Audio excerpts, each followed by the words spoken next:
Le hate watch a fonctionné. Le Barça, prestation de tocard à Londres, défaite 3-0 dans la musette.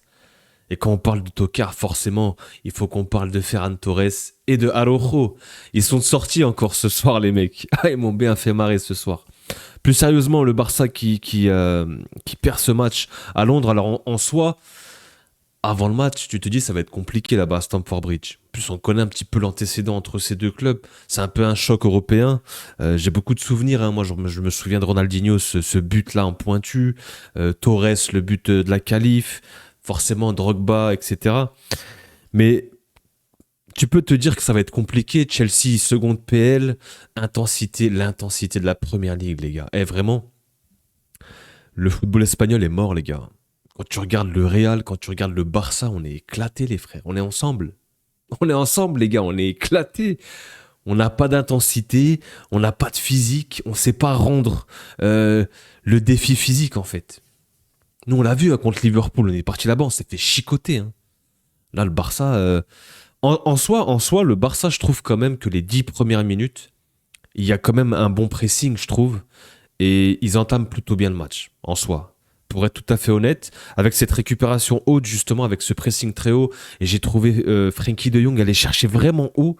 J'ai été impressionné par ça. Je l'ai trouvé vraiment haut, aller chercher à agresser le porteur. Et tu arrives à récupérer un ballon. Et c'était sans compter sur le tocard de Ferran Torres, les gars. Comment tu peux rater ça? Parce que si tu arrives à ouvrir le score et à mettre ce but, le match peut être différent, les gars. Le Barça était plutôt dans une bonne dynamique, entame bien le match. Honnêtement, les mecs. Si tu arrives à ouvrir le score, tu as un match qui peut être différent. Alors, je dis pas qu'ils vont gagner ce match ou qu'ils vont le perdre, mais tu peux avoir un scénario, une physionomie différente. Mais voilà, il a sorti sa cape de tocard. Moi, et en plus, moi, il y a deux vidéos en arrière, je dis que c'est plus un tocard, il met des doublés. Mais les gars, la réalité, c'est quoi? C'est que tocard un jour, tocard toujours. Le match immonde de Ferran Torres, les gars. À part courir, il fait quoi? Je l'ai vu que courir, faire des appels, courir après le ballon, presser dans le vent. Il a perdu tous ses ballons quasiment. Il n'a pas été très bon ce soir. Hein. Il n'a pas aidé son équipe. Et il y en a un autre qui n'a pas aidé son équipe. C'est Araujo. Déconnexion encore une fois en Ligue des Champions. Et il est coutumier du fait. Hein. Il est coutumier du fait. Alors en fait, je crois qu'il prend un premier carton pour contestation. Mais le second, qu'est-ce qui se passe dans ta tête, gros? La faute de Sagouin. Tu vas te jeter comme ça, comme un attardé, sans cerveau. T'as pas besoin de faire cette faute. Il part pas au but. Il y va, il le découpe. Sans cervelle, le Araujo. Comme d'habitude. On change pas une équipe qui gagne. Et voilà, bah, lui-même, il le sait. Il enlève son brassard. Et tu laisses ton équipe dans la mouise. Alors que déjà, t'étais mené à 0. Et puis tous les buts refusés, encore une fois. J'avais l'impression que c'était le Barça de la saison passée. Avec les hors-jeux, là. Quand même, mine de rien, vraiment, quand même, mine de rien, ce Barça, je trouve, euh, est quand même bon pour jouer le piège du hors-jeu. Hein. Vraiment, c'est vraiment tracé au laser à chaque fois. Ça se joue à rien du tout.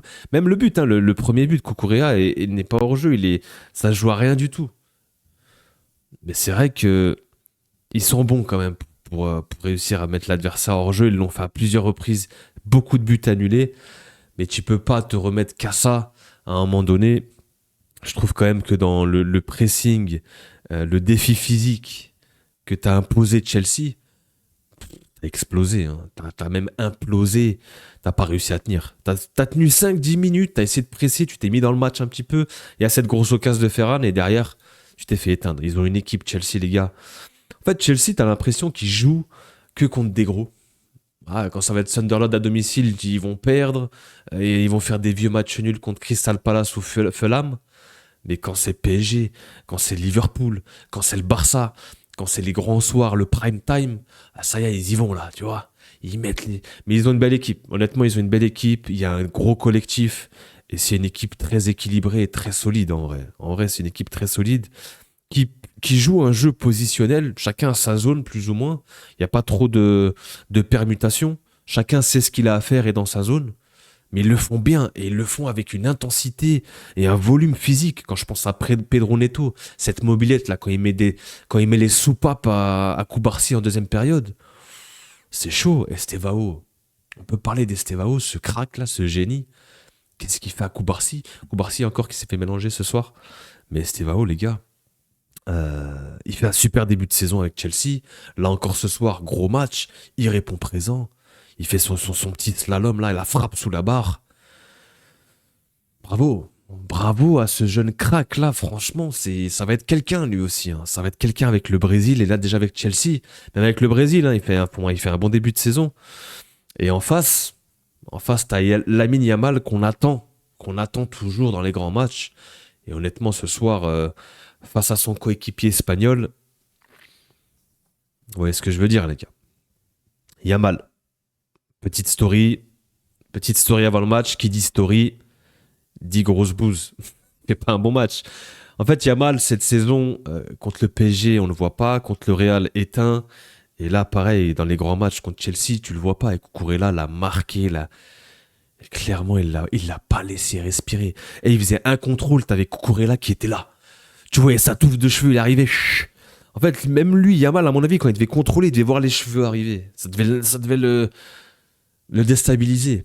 Et en plus, ce foot Cucurella, j'ai cru voir qu'il a dit à Estevao de s'entraîner avec lui quelques jours avant cette rencontre pour pouvoir se mettre en condition. Donc le mec, il s'est préparé avec Estevao pour avoir un joueur à peu près du même profil, du même calibre, dans le même style, pour pouvoir se préparer face à Yamal.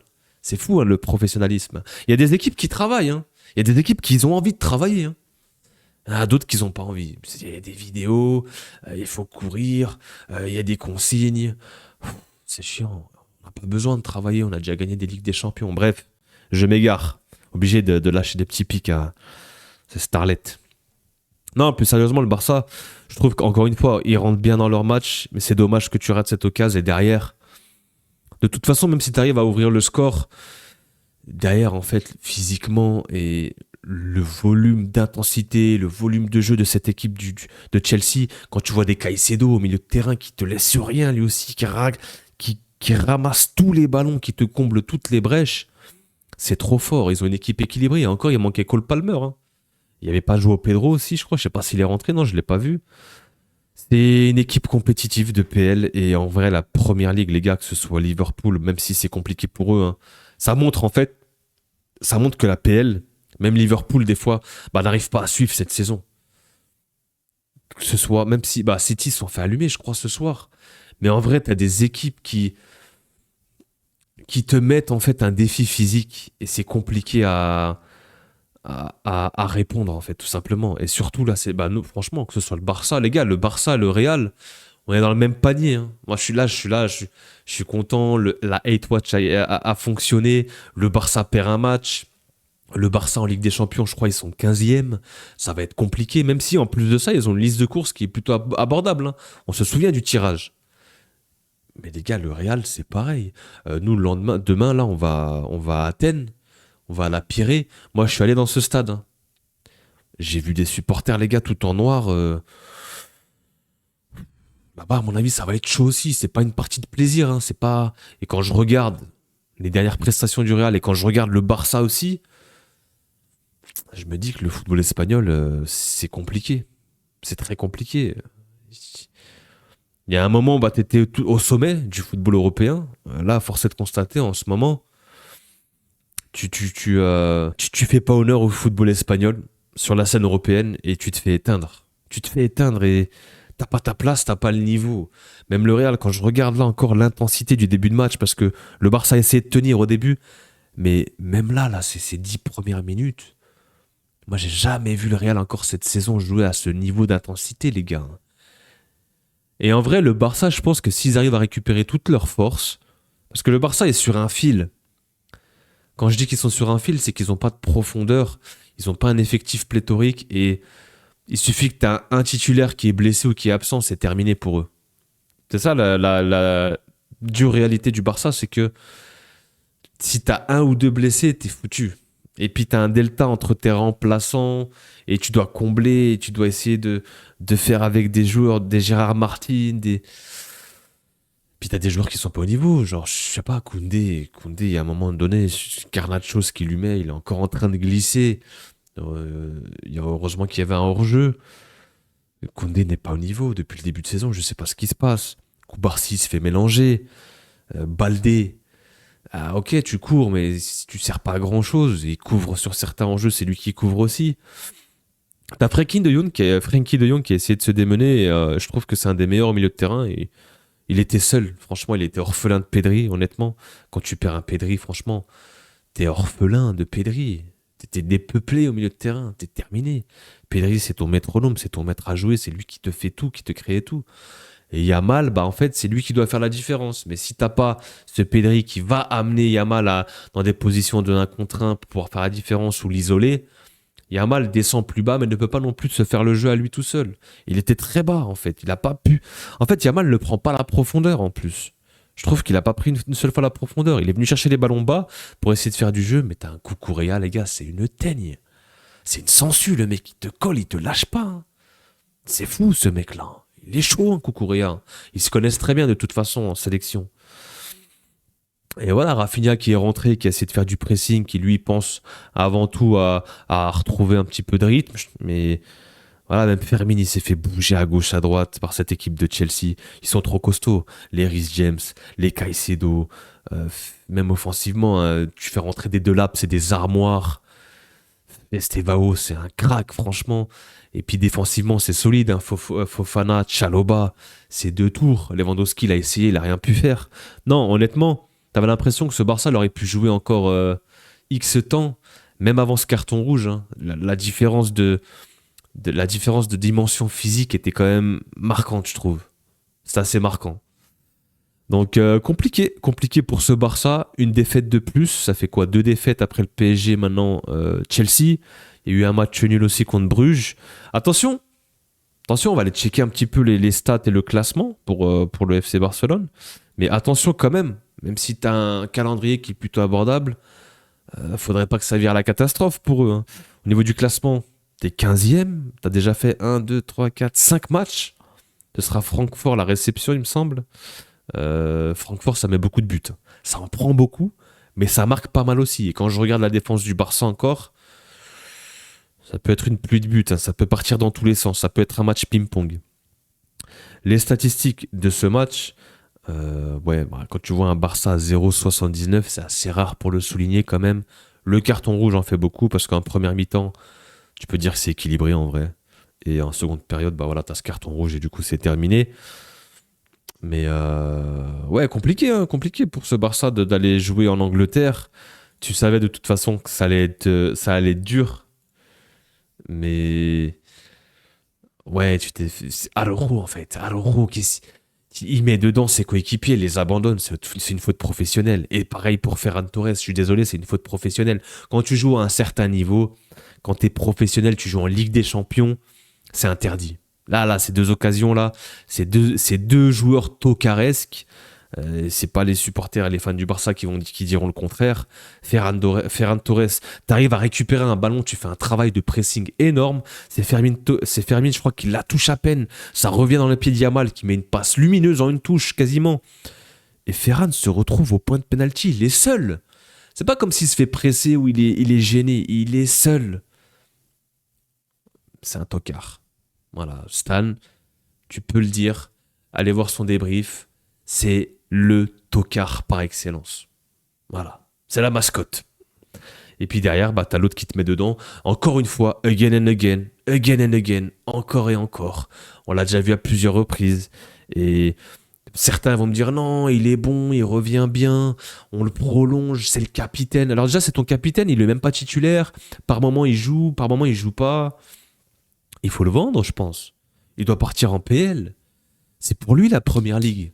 Peut-être qu'en première ligue, ça siffle pas ou c'est juste. Je sais pas. Non, en vrai, son tacle, il est complètement débile. Il va sans. Il a pas de cerveau, je suis désolé. Pourquoi tu fais ça? C'est la 45e, il part pas au but, il est excentré. Pourquoi tu fais ça? Et en plus, tu prends un carton jaune pour contestation. Déjà, c'est débile. Et derrière, tu te jettes comme un attardé. Non, je veux pas être méchant, hein, tu vois, j'ai pas envie de l'insulter. Mais again and again, again and again. Toujours, encore et toujours. Enfin bref, on en rigole un petit peu. La hate watch a fonctionné. Les amis barcelonais sans rancune, on a sorti le FCB, mais le vrai, le FC Bâle. Attention, les vraies couleurs viennent du FC Bâle. Hein. Gamper, on connaît. On se taquine un petit peu, vous savez, mais honnêtement, trop compliqué pour vous ce soir. La barre était trop haute, même avant le carton rouge. Et voilà, en vrai, tu as 10 minutes où tu peux peut-être renverser le match. Et comme j'ai dit, toi, encore une fois, Ferran te met dedans, il n'a pas le niveau pour être titulaire au Barça. C'est un second couteau, tu vois que c'est un second couteau le mec du coup. Si t'as en fait, si tu as un Rafinha titulaire, tu récupères un Pedri avec De Jong, tu récupères tous tes joueurs, je pense que le Barça peut réenclencher. Le Barça va réenclencher. Le Barça aura des matchs abordables. Encore une fois, c'est les blessures. T'as pas de profondeur de banc. T'es un peu livré à toi-même. Quand t'as des blessés, etc., tu peux rien faire d'autre. Et Flick fait ce qu'il peut avec ce qu'il a. C'est là où tu vois la saison passée, c'était extraordinaire ce qu'il a fait. Hein. Parce qu'il y a eu des blessés aussi la saison passée. Mais ils réussi à maintenir un certain niveau de jeu. Et c'était très très fort. Là, cette saison, ça va être compliqué de faire mieux. Et tu perds Rafinha depuis un moment, alors que Rafinha est un élément hyper important dans cette équipe. Donc voilà, on verra la saison prochaine. On verra le prochain match du Barça, ce sera en Liga ce week-end. Je sais pas c'est contre qui. Je crois qu'ils ont un calendrier assez costaud en plus. Hein. Et puis bah non, on se voit demain. Demain les gars, c'est peut-être le qui tout double, le tout ou rien. Xabi Alonso, qui avait l'air assez serein en conférence de presse. On verra demain le Real contre l'Olympiakos. Prenez soin de vous les gars. Peace.